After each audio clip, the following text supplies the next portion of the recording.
Ada yang tahu Chairul Tanjung? Chairul Tanjung dilahirkan di Jakarta. Ibunya orang Sukabumi, papanya orang Padang. Ada orang Sumatera di sini? Mana orang Sumatera?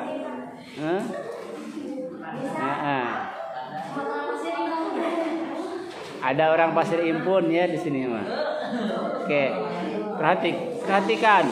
Chairul Tanjung dilahirkan pada tahun 1965-an. Ya, beliau lahir dari seorang keluarga kecil. Tapi meskipun beliau lahir dari keluarga kecil, beliau selalu belajar di SD dulu. Nggak ada PAUD dulu, langsung di SD. SD-nya SD Tionghoa, SD Katolik katanya. Yang dimana SD Katolik itu kepala sekolahnya bukan Islam, tapi Kristen non Muslim. Tapi orang-orang Katolik itu sangat ketat belajarnya. Jadi beda dengan sekolah-sekolah biasa gitu. Ya. Nah, setelah dari sana beliau masuk ke SMP. SMP-nya sangat ketat juga. Setelah masuk ke SMP di Jakarta, beliau masuk ke SMA. Nah, ini mulai belajar berjualan. Ya, Chairul Tanjung mulai belajar berjualan di sekolahnya. Kenapa berjualan? Karena dia orang yang tidak punya, menengah ke bawah. Nah, setelah itu beliau sungguh-sungguh dalam belajar. Sekolah tersebut di SMA akan mengadakan study tour. Study tour ini ke Yogyakarta, hanya dari Jakarta ke Yogyakarta. Nah, beliau karena ketuanya menghimpun uang dari teman-temannya untuk study tour. Nah, setelah waktunya tiba mau study tour ke Yogyakarta, karena beliau orang yang tidak punya, beliau hanya mengumpulkan uang saja. Beliau ketika setelah mengantarkan teman-temannya ke mobil, beliau turun dari mobil. Ya, orang-orang naik bis, beliau turun sendiri. Kenapa? Karena Chairul Tanjung itu orang yang tidak punya, tidak mampu untuk membayar. Sehingga yang jadi berangkat study tour ke Yogyakarta dalam kisahnya itu hanya teman-temannya saja. Nah, berangkat dari itu Chairul Tanjung orangnya merih. Ya, tahu merih? Merih itu ya sakit gitu ya. Teman-temannya berangkat ke Jogja, beliau tidak bisa berangkat ke Jogja. Nah, dari sananya merih. Tapi anehnya beliau meskipun orang yang tidak punya, suka memberi makan kepada teman-temannya, suka memberikan sedikit rezeki kepada teman-temannya, padahal dia orang tidak punya. Nah, berangkat dari sana beliau belajar jualan. Setelah beliau SMA, beliau masuk ke perguruan tinggi. Perguruan tingginya itu ada di Depok. Perguruan apa itu? Ada yang tahu? UI, ya, perguruan UI, Universitas Indonesia. Luar biasa besar itu, kampus pertama di Indonesia.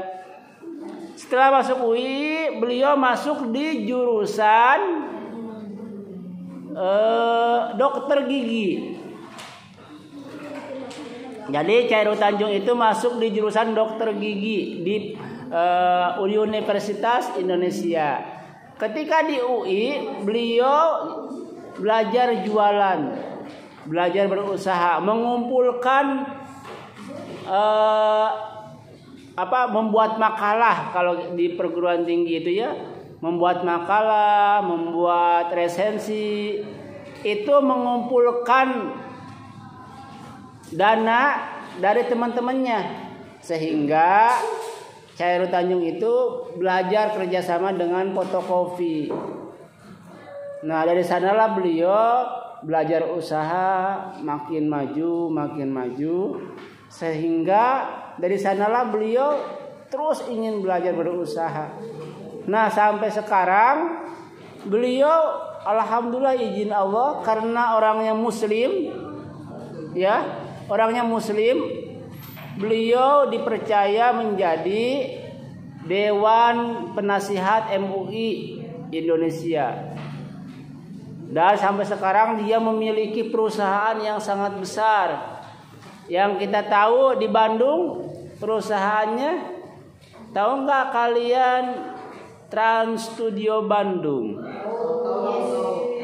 Hah? Ada yang tahu Trans Studio Bandung? Cung, yang pernah ke sana, Cung?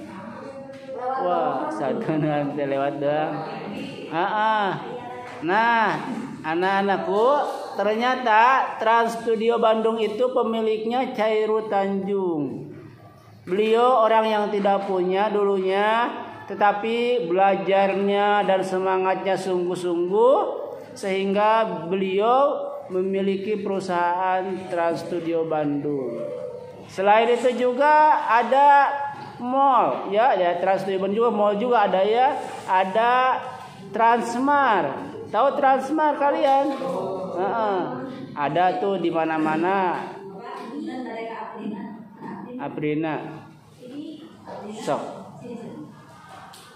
Ya, ada Transmart itu punya Chairul Tanjung. Nah, selain Transmart ada juga itu Trans TV. Tahu nggak media? Trans TV, Trans 7 itu pemiliknya beliau, nah Chairul Tanjung. Ada lagi selain itu CNN, itu perusahaan media internasional. Jadi CNN itu di seluruh negara ada. Itu yang di Indonesia pemiliknya Chairul Tanjung. Ada lagi Bank Mega, tahu Bank Mega? Bank Mega itu pemiliknya beliau. Nah, inilah ya ketika manusia itu sungguh-sungguh meminta kepada Allah, ternyata Allah Subhanahu wa taala mengizinkan orang untuk sukses. Maka yakin bahwa kita juga akan menjadi orang-orang sukses, berhasil, baik yang di pondoknya ya ataupun yang enggaknya. Insya Allah kalau sungguh-sungguh siapapun itu siapa mereka, insya Allah mereka akan berhasil. Maka sekali lagi Bapak doakan kalian akan menjadi orang-orang yang hebat ya, akan menjadi orang-orang soleh, akan menjadi anak-anak solehah, akan sukses di masa depannya. Harus yakin dari sekarang, karena kesuksesan itu diawali dari keyakinan ya, diawali dari niat ya.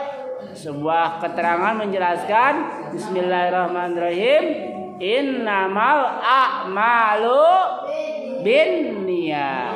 Sesungguhnya segala amal perbuatan yang kita miliki, yang kita lakukan itu tergantung dari niat. Insyaallah kita bagian orang-orang yang sukses dunia dan juga akhirat muslim gitu. Ada lagi doanya, Robbana atina fid dunya hasanah wa fil akhirati hasanah wa qina azabannar. Tuh. Jadi kita disuruh menjadi orang-orang yang sukses. Sukses bukan hanya di dunia, tapi sukses juga nanti di akhirat. Nah, masuk akal gak? Sok tanamkan masukan dalam hati masing-masing. Insya Allah ini adalah seruan dari orang-orang yang sukses. dari para guru-guru kita, dari para ulama-ulama kita. Jadi dalam artian sukses itu bukan hanya sukses dunia, tapi juga sukses di akhirat. Amin ya Allah ya Rabbal alamin. Ya, hadhihi hiya zafiyah wa syaja'ah alladhi alladhi qad syarahtum, ya, yang telah Bapak berikan kepada kalian. Syukran. Taib nastamiru di rosatana.